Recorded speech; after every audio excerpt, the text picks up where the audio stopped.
The survival of an animal depends on its ability to find nutritious food while also avoiding ingesting dangerous or toxic substances. To do this, they rely primarily on their sense of taste. And in this video, we're going to be looking at gustation, and specifically, we're going to look at the peripheral taste receptors. In mammals, we associate the sense of taste with our mouth, specifically with our tongues. And if you look at the surface of the tongue, you'll see that it is studded with these specialized bumps which contain taste receptor cells. This isn't the only place in our mouth where we have taste receptor cells. They also occur on the soft palate, on the epiglottis, and on the pharynx. We can see the macroscopic component of our taste system. If you stick out your tongue and look at it, you'll see that it's covered with bumps of different sizes. And these bumps, or papillae, are given different names. And they're found in different places on the surface of our tongue, so that there are some called filiform papillae that are in the front, and then there are fungiform and also circumvallate and follate papillae. The receptors in the front of the tongue are innervated by a branch of the facial nerve. There are some that are innervated by the glossopharyngeal nerve, and the ones in the back of the throat are innervated by the vagus nerve. We'll return to that in another video. Now, the actual taste receptor cells are too small to be seen with the naked eye. We need to use a microscope. Here's a section through the tongue. We're looking at a circumvallate papillae, one of the types of bumps on the tongue. The space in between here that I've just highlighted in blue, that would be filled with the saliva. And you can see if you look at the epithelium on the left side of the figure, it's just normal. But if we look at the other side of the groove, we can see specialized structures. I'll highlight one in yellow. These are the taste buds in the site of the actual taste receptor cells, and there are 5 in this particular image that we're looking at. The cluster of taste receptor cells in the taste bud extend microvilli up into what's called the taste pore. You can see it better on this slide here, showing a different type of papillae, a fungiform papillae, where here again we can see the epithelium, and then you can see this space here. That's the taste pore, and water-soluble compounds can dissolve through that and then be accessed by the cells in the taste bud itself. The taste receptor cells in the taste bud are not true neurons. They are what are called neuroepithelial cells, and they have some neuron-like characteristics. They pass signals to afferent nerve cells, which will carry the information into the central nervous system. And in fact, on the image on the right, you can see some of these nerve endings and how they come up and they make close contact with the cells in the taste bud. Here I've drawn a cartoon of a taste bud, and you can see it kind of looks like a clove of garlic, where the individual cells would be the different cloves. Now, taste buds are more complex than garlic cloves. They're about 50 to 100 cells per bud, and research has shown that there are several different types of cells found in the taste bud, and they differ in their morphology and also in the genes that they express. The most numerous type of cell are called type 1 cells. They have glial type functions. They insulate other cells in the taste receptor cells, and they help buffer the solutions of ions and compounds. Type 2 cells are taste receptor cells. These cells can detect sugars and savory and bitter tastings. Type 3 cells are taste receptor cells. They detect sour, acidic food, but also some salty compounds. And then the type 4, or sometimes called basal cells, are immature cells. These cells are derived from stem cells that lie outside the taste bud themselves. Those cells will divide, and some of them will migrate then into the taste bud where they'll differentiate and become taste receptor cells. Other daughter cells will differentiate into the epithelial cells that surround the taste bud. I'm going to show you the evidence for this, which comes from a study by Perea-Martinez et al. In this study, what they did was to pulse the cells with EDU. That's something that labels DNA and dividing cells, and then followed it, looking to see where that label ended up at various time points afterwards. And what we can see is that initially, at 4 hours, most of the label is still outside, but then some of the cells that have been labeled migrate into the taste bud. And after 3 and 7 days, we can see that the label is now found mostly inside the taste bud. The cells that are generated in this way can differentiate to give rise to the different types of taste receptor cells. So on the left side, we see a marker for type 2 cells. That's phospholipase C beta 2. On the right, we see a label for serotonin, which labels type 3 cells. And actually, this is a good chance for me to point out that elongate structure that the taste receptor cells, and you can see how the apical surface extends up towards the taste pore. The generation of new taste cells depends in part on the nerves. If the nerve to the tongue is cut, then no more taste cells differentiate, meaning that there must be some kind of signal from the nervous system that stimulates their production. Well, let's turn now and look at the different qualities of taste, at the different kinds of tastants we can detect. There are basically 5 qualities: sugars, savory, what's also called the umami flavor, bitter, sour, and salt. These different qualities are detected by different cells using different receptors. So the sugars, the savory, and the bitter tastants, those are detected by type 2 taste receptor cells, and the receptors are GPCRs in the taste 1 and 2 receptor families. Sour notes are detected by type 3 taste receptor cells. The receptor appears to be a type of proton channel called the OTOP1, which is found in the apical membranes of those cells. Detecting salt is a little more complicated. It appears to be detected by a subset of type 2 and type 3 cells, and possibly by type 1 taste receptor cells. There may be multiple receptors that are involved. There's strong evidence for the epithelial sodium channel as being one of the receptors for this quality. And I should say that in addition to these different qualities, there are other candidate tastants. So for example, there's evidence that taste receptor cells can detect fat using a GPCR called GPR120. There's also evidence we might be able to detect carbon dioxide, that there's a calcium taste. And aside from the taste receptor cells, there are other kinds of sensory neurons that are involved in detecting information, which in our brain will interpret as taste. Somatosensory receptors, so mechanical and temperature and pain receptors in the tongue, provide information about the texture of food. Some of these neurons express trip channels that are activated by plant compounds. So for example, when we eat a food and we think it's spicy, that could be because capsaicin is activating pain receptors in our tongue. Similarly, mint and oregano can activate other trip channels. So our conscious awareness of taste in our brain incorporates information not just from taste receptor cells, but also from these somatosensory receptors and from olfactory receptors. Now I want to talk about the cellular processes that taste receptor cells use to detect and transduce signals in their environment. Here we're looking at some electron micrographs. On the left we've got a type 3 taste receptor cell. On the right we've got a type 2 taste receptor cell. And I'm going to show you something that's fundamentally different about these two types. And we can see this in the ultrastructure.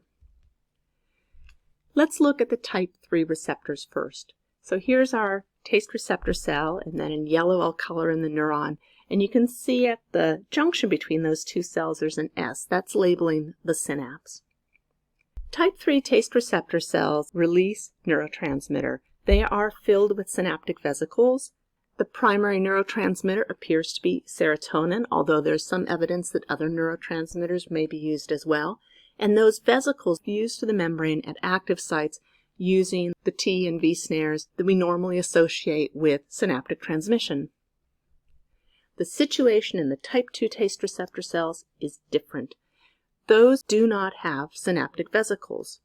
They do have close associations between the taste receptor cell and the neuron, and at many of those associations we see these atypical mitochondria. That's what I've just circled in red, and it's labeled with an asterisk.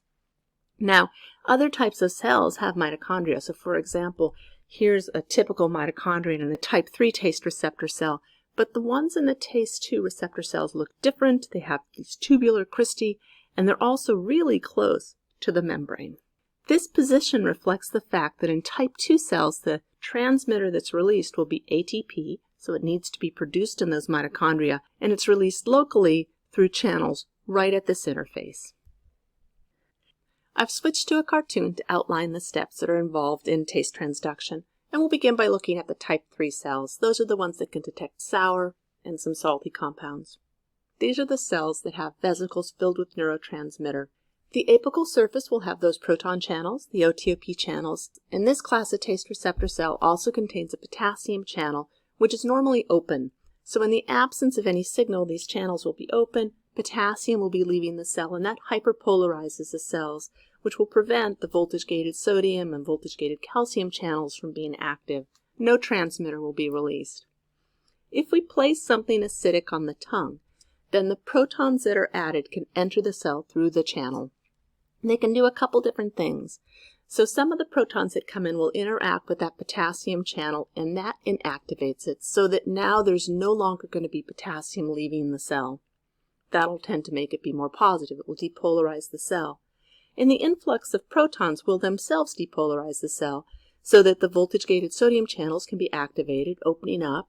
That initiates an action potential, which in turn will activate the voltage-gated calcium channels, and then we'll get calcium-induced release of serotonin. The serotonin can bind to ionotropic receptors on the postsynaptic cell membrane. The influx of positive ions will lead to the initiation of an action potential, and the information gets carried into the brain. Now remember that type 3 cells also can detect some salty compounds, and the mechanism here is very similar. Here the key player appears to be that epithelial sodium channel, so that if something's salty with sodium is placed on the tongue, the sodium enters the cell, depolarizing it. That will activate voltage-gated sodium channels, firing an action potential. Calcium can come in, serotonin can be released, and the information will be sent into the brain. What about the type 2 cells? These are the ones that respond to sweet, savory, and bitter taste qualities. These qualities are detected using the taste family of receptors, and there are two subfamilies. The taste 1 family of receptors is smaller. In humans there are 3 members, taste 1, 2, and 3. They're characterized by having a large extracellular domain. The taste 2 family of receptors is larger. There are about 30 in humans. These have a smaller extracellular domain, and there's also a lot of polymorphisms in them, so that different people in the population will have different versions of these receptors. Humans detect savory compounds with a combination of 2 of the taste 1 family members. They're heterodimers of the R1 and R3 subclass of taste 1 receptors.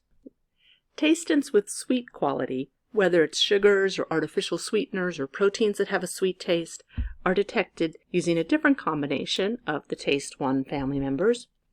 There'll be a heterodimer of the 2 and 3 subunits that act as the functional receptor here. Bitter qualities are detected using members of the taste 2 receptor family, and unlike the taste 1 families, these tend to work as monomers, and often the cells responding to bitter compounds express multiple members of the taste 2 receptor family. What I've been telling you so far is true for humans, but there are differences among different species. For example, felines, cats, lack a functional taste 1 R2 receptor, which means that they can't respond to sweet flavors. In another example, giant pandas have lost functional version of the taste 1 R1 receptor. This means that they can't detect those amino acids, and in fact it may be one of the reasons why we see them as obligate vegetarians, having to eat bamboo, whereas other related species are carnivores. There are also differences among individuals. For example, in humans there are polymorphisms in the bitter receptors. Some individuals carry a version of the taste 2R38 gene, which makes them especially sensitive to bitter compounds that can be found in Brussels sprouts and broccoli. So if you don't care for those foods, it might be because you carry that version of the gene. The good news for us is no matter what we're looking at, whether it's the heterodimers that are detecting savory or sweet or bitter, all of the members of the taste receptor families are going to act by activating heterotrimeric G proteins. There's a particular version of the G alpha called Gustation, particular versions of the beta and the gamma subunits as well. These are going to activate phospholipase C beta 2. It's going to produce IP3 and DHE, and that's going to lead to signaling in the cell. So let me walk you through how a type 2 receptor cell works. When activated by binding a tastin, it'll lead to activation of the receptor. G alpha will be activated. That activates phospholipase C, which will lead to the production of IP3. There is an IP3 gated channel in the ER, so the increase in IP3 leads to the release of calcium from the endoplasmic reticulum. That release of calcium can activate the TRPM4 or 5 class of ion channels, which in turn will allow in sodium. This initiates an action potential, and that action potential travels through the membrane. Now remember how I said that these are the cells that have those atypical mitochondria closely opposed to the neurons. Like all mitochondria, we're producing ATP. In the plasma membrane, lying right underneath those atypical mitochondria and close to the nerve cells, there's a class of calcium release channels called the CalHM1 and 3. channels. There's a complex of these, and these open in response to a voltage change. That allows ATP to exit the cell, binding to its receptors in the PX2 or PX3 class of ATP receptors. Those receptors are ion channels themselves. They open up, allowing an influx of sodium and calcium. That initiates an action potential, and the information will be carried into the central nervous system. To recap, what we've seen is that the taste receptor cells can respond to tastins by releasing either serotonin or ATP. Those neurotransmitters are detected by the afferent gustatory neurons that will carry that information into the brain. We'll look at that in another video.